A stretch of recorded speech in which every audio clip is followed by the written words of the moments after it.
बुरहानपुर में railway track पर detonator के जरिए आर्मी की ट्रेन को उड़ाने की साजिश में IBC-24 के पास एक बड़ा अपडेट है। दरअसल रेलवे ट्रैक पर डेटोनेटर प्लांट करने वाला आरोपी कोई और नहीं बल्कि रेलवे का ही एक कर्मचारी है। फिलहाल रेलवे पुलिस ने आरोपी को गिरफ्त में लिया है और उसकी मदद करने वाले 2 आरोपियों को हिरासत में लिया गया। इसके पहले हम देश के अलग अलग राज्यों में हुए रेल हादसों की साजिशों की कुछ तस्वीरें आपके सामने रख रहे हैं। ये 6 तस्वीरें IBC-24 संवाददाता नवीन सिंह आपको बुरहानपुर में हुए घटना को रिक्रिएट करके भी बताएंगे कि कैसे आखिर बुरहानपुर मामले को अंजाम दिया गया। लेकिन ये तस्वीरें आप देखिए कि ट्रेनों में कैसे साजिश रची गई है, किसको रंजिश है, ये सबसे बड़ा सवाल, क्योंकि लगातार अलग अलग हादसे हो रहे हैं।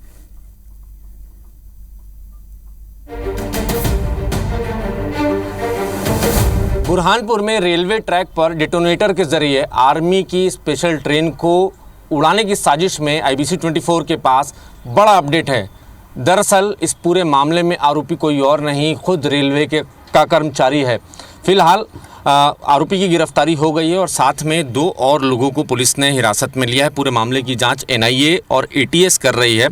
दर्शकों को मैं बता दूं कि ये जो पूरा मामला है बुरहानपुर ज़िले का है, लेकिन भुसावल मंडल लगता है। सागर फाटा रेलवे ट्रैक पर एक साजिश हुई है। हालांकि वो साजिश नाकाम रही और आर्मी की स्पेशल ट्रेन थी, उसमें कई सारे जवान बैठे थे। फिलहाल सभी सुरक्षित हैं और NIA और ATS अपने स्तर पर पूरे मामले की जांच कर रही है। एक आरोपी गिरफ्तार हो गया है। दरअसल रेलवे का कर्मचारी है जिसका नाम है साबिर, और उस कर्मचारी ने ही डेटोनेटर रेलवे ट्रैक पर बिछाए थे।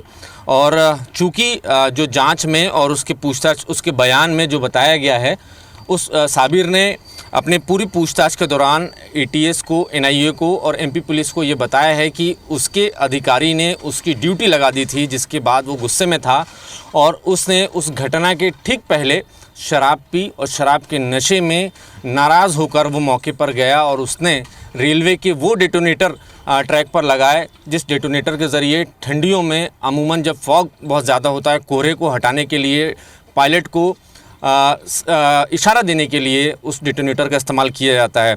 दरअसल रेलवे ट्रैक पर जब फॉग बहुत ज़्यादा होता है तो रेलवे ट्रैक पर इसी जगह छोटे छोटे लाल रंग के डेटोनेटर लगाए जाते हैं। हालांकि उसमें बारूद बहुत ज़्यादा नहीं होता है, बस वो आवाज़ करता है।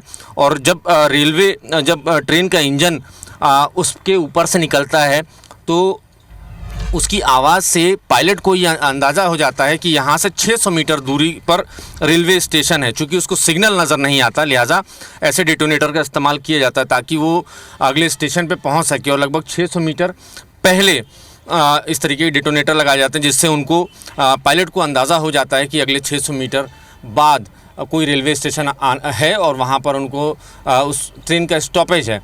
तो फिलहाल जो आरोपी था साबिर, उसकी गिरफ्तारी हो गई है और चश्मदीद जो था वो फाटक के पास में ही वो खड़ा हुआ था। उसने देखा कि साबिर की स्प्लेंडर वहाँ पर मौके पर मौजूद है और उसको शक हुआ। और उसके बाद जैसे ही ये घटना हुई तो पायलट ने अपने अफसरों को सूचना दी और अफसरों ने पुलिस को सूचना दी और रेलवे के अधिकारी मौके पर पहुँचे। और चश्मदीद जो था उसने बताया कि यहाँ पर मौके पर फला शख्स की स्प्लेंडर देखी गई है। लिहाजा भुसावल से रेलवे प्रोटेक्शन फोर्स की टीम यहाँ आई और उनका जो डॉग है, डॉग स्क्वाड का, उसका नाम था जेम्स ने सब यहाँ पर तहकीकात की और उसने डेटोनेटर के पास से जिस व्यक्ति का स्मेल महसूस किया उसको फॉलो करते हुए डोंगरगांव की रेलवे क्वार्टर कॉलोनी में पहुँचा और वहाँ पर साबिर के घर में आके वो कुछ देर के लिए बैठ गया। लिहाजा पुलिस को यकीन हो गया कि आरोपी यहीं कहीं है।